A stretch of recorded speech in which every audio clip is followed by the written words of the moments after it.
everybody, welcome back to Lifting Jelly. This week I wanted to talk about something that I always talk about, my struggles, but in particular it plays a large role in our fitness journey, and that is accountability. How do you keep pushing? How do you hold yourself accountable? How do you continue to strive for your goals? You have to be accountable for your actions, and it's the only way that it's going to make you a better athlete, a better individual, a healthier individual. The list goes on. I've been dealing with a lot of accountability issues lately. I really do struggle with holding myself accountable and with staying on the straight and narrow towards my goals. And if you're like me in this sense, then hopefully this video will help you out. I have such a hard time sticking to the plan and sticking to the goal for long term. I always need constant change. I need things to occur quickly. If I don't see results fast enough, I get really discouraged. I have a really poor negative mindset when it comes to fitness, when it comes to being an athlete. And it's something that a lot of athletes don't cover. They want to tell you that, oh, just stay positive. Oh, just listen to your coach. Oh, just stay accountable. Keep going. Stay positive. You got this. And that's not always the case. Not everybody is built to be positive. Not everybody is built to be consistent. Not everybody, has these qualities already. For me, I've had these qualities, but in other areas. I've never been like a kid growing up playing sports or being very competitive. I was competitive in school. Me learning how to become an athlete and how to, stick to the straight and narrow path, it's difficult for me. I do like quick results. I do like seeing things happen fast.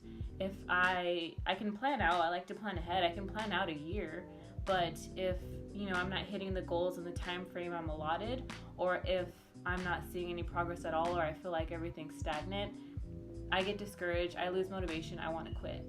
And it's hard to admit this because it's such a negative quality. You're taught to never quit on things. You're taught to pick yourself up by your bootstraps. You are taught all of these, pick yourself up when you fall down and keep going. You're taught all of this, but it's really hard to adapt to that mindset for some people, and I'm one of those people. I would say that I think with my injury, that's kind of where my progress as an athlete became very stagnant, and it came to like a halting stop. Anybody that has had an injury knows exactly what I'm talking about. Being away from weightlifting for that long, I basically had to start over. I had to regain strength. I had to develop technique all over again, and I had to fight to get back to my old numbers, which were basically my beginning numbers because I was a new athlete in a new sport. So that definitely was a challenge within itself, mentally and physically. It was not an overnight journey. I had to work constantly. I had to train constantly. I had to get my diet under control. And here's the part where I failed myself and I lacked accountability. I wasn't consistent with the programming. I was not consistent with my diet. And I let the impact of my injury keep me from continuing to train. So that was my first issue. That's like my first mess up, basically, is I, was like, oh, it's going to be so hard training back to my old numbers. What's the point? And, I fell off from training. I gained some weight back. I was eating whatever came to my face. Like, it was bad and it was hard. And there had to be a shift. I had to turn off that brain that was telling me to stop or to quit or to give up, and somehow find motivation through the struggle to keep going. First thing that I notice that helps me when I'm in that slump is to remind myself, I know it's corny and you hear it all the time, but it's to remind myself why I started. Why did I get into weightlifting? Why do I love this so much? Why do I beat up my body 5 days out of the week picking up a barbell? What's it all for? I was actually on Instagram watching Cal Strength videos, and I saw that their athlete Dylan, he had like knee surgery, he had knee problems, and he had to get surgery, and he was out for a few months as well. So watching him come back, and he was slowly regaining strength. He was in there doing basic technique work, stuff I was doing pretty much. Watching that and seeing him return back to his old numbers, which are very heavy and very good, that gave me a lot of fire and motivation. And I, kind of was just like, okay, I need to dedicate myself to training again. If that's how good I want to be, if I want to return back to where I was in both weightlifting and CrossFit, then I got to do it. So definitely seeing others go through similar experiences, that was a really good way of helping me regain motivation again to train. Now, dealing with my mental health issues was kind of like the second roadblock. And for me, I literally physically could not go to the gym and work out. As soon as I felt my heart rate go up, I felt like I was getting an anxiety attack. So it took a couple weeks just for me to do a workout and not scare myself into thinking I was having an anxiety attack. I mean, with things like that, with health issues, you cannot rush that, and it takes time and you have to be patient. Every day I made it a goal to never lose the feeling that I get when I go to the gym, never lose that excitement, never lose the love for seeing all my friends, never lose that fire to want to go in and kill a workout and feel good after.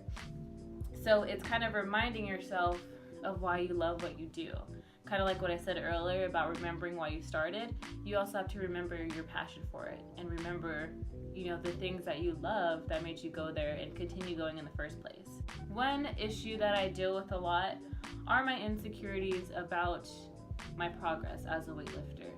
Even before I was injured, my numbers were going up at a pretty fair rate, and I was eating good, I was toned, I was at like 154 pounds, and I still was very discouraged because other people in the gym were lifting more than me. My friends were lifting more than me. I was kind of just in this headspace of, well, when am I going to get that strong? When am I going to get that good? Everything's dialed in, what's going on? And instead of trusting the process, I was rushing the process. And that, I think, encouraged a negative mindset. It was me comparing myself to other people who have different body masses than me, different height, different levels of fitness, and different, backgrounds with their athleticism. And those things I weren't taking into consideration. It was more just like, well, I've been doing it just as long. Why am I not just as strong? That's something that I still deal with to this day. And coming back from my injury, I actually had this issue, and I was talking to my coach about it, and he had to remind me that, while other people are getting stronger, I'm coming back from an injury. I'm coming back from a tear. I'm coming back from months off of training. It's not going to happen overnight. There's no overnight success story here. It's just grinding and hard work. And so now I'm in this phase where I am learning to retrain my mindset into, okay, I need to show up and train. Even if I have shitty training days, it's still one more training day that I can add under my belt. It's one more training day that's going to get me a step closer to getting the numbers that I want. The more I do these killer complexes and my abs hurt and my back hurts and my legs hurt, that's just going to build bigger muscle. It's going to get me stronger. And that is the hardest thing for me because I'm so used to a negative mindset, or I'm so used to comparing myself to others or quitting when it's too hard. It's crazy, and it's a constant battle with yourself to be a better individual at the end of the day. So I did want to go over some ways that I keep myself accountable. One of them, like I said, it's finding inspiration from others. I follow a lot of weightlifters on Instagram where I see them on my Explore page, and just reading their stories and reading similar scenarios that they've gone through that I'm currently going through, being able to relate helps so much. And again, that's why I wanted to start lifting Jelly, was to have a platform where we could all share and could all, relate to one another and keep each other going. For me, that's a really big factor in keeping myself accountable. It's like, okay, other people can do it, I can do it. Sometimes I need that. Sometimes I don't have enough confidence within myself to be like, okay, I got this. Like, I know I can do it. I do need to see it from other people or see it within other people to see it in myself. I mean, I'm sure that's not the best trait, but it works for me, and until I can gain more confidence within myself and trust myself more, I gotta do what I gotta do to be stronger and to trust myself more. Another thing with keeping myself accountable is finding friends to do it with. I'm in like a few group chats at the gym, and even for the open, for CrossFit. We all kind of push each other and talk about our scores and do a little shit talking, but it's all in good spirits. But I think it helps, and it shows other people's struggles. It shows other people lifting each other up, and it makes you feel like you're not in this by yourself. a lot of people feel like they have to go through this journey on their own, and while it is your own unique individual journey, you're never alone. Especially if you're in a gym full of supporters and full of amazing people like I am. So it's good to remind yourself that you do have friends and you do have people with similar goals, and having someone there to remind you, easiest way to keep yourself accountable and to keep yourself motivated. Another thing I do is be honest with myself and analyze myself and see where I can improve when it comes to the confidence, the trust, the mental aspect of it. I know that I struggle seeing others do better than me, and I have to be honest with myself and admit that. You really have to be aware of what's holding you back and your habits that are negative, and work on fixing those one thing at a time. I'm aware of it, and instead of me focusing on other people, I can bring it back to myself. Like, just stay focused, just work on you. They're doing training, they're doing their own thing, they're doing what's going to make them better and stronger. What about you? If you spend more time and more energy focused on you, you will get stronger, you will get better, you'll get more toned, you'll lose the weight, whatever the case may be. And it can be really hard, especially in the time that we're in, where we are constantly comparing ourselves to other people in so many different ways. Not just with health and fitness, but just body image and how you look and the way your hair is and the clothes you wear. So it's really hard, and I'm sure it's a habit that we've all picked up, but girl, get rid of that, because it's not helping anything. You have to stay focused on you, and you have to stop comparing yourself to others. Another thing I've noticed is, my coach points it out all the time, but I'm starting to notice more how much I complain. And it's one thing, like, you don't want to train one day and you're like, look, I don't want to do this, but you get it done. It's another thing to complain through each movement, to annoy the hell out of your coach through each lift, like to bring the mood down within others. And I know I've been guilty of doing that quite a few times. Some days when my anxiety's up and I don't want to deal with the world, I do shut down. And I don't mean to do that around other people or to bring the mood down, but it's a little uncontrollable still.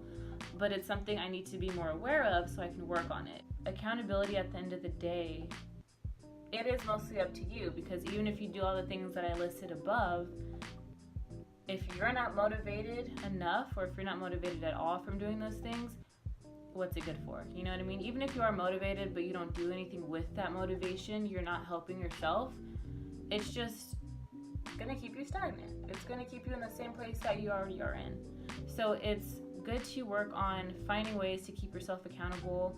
You just have to find whatever your weakness is, wherever you're holding back, and work on yourself.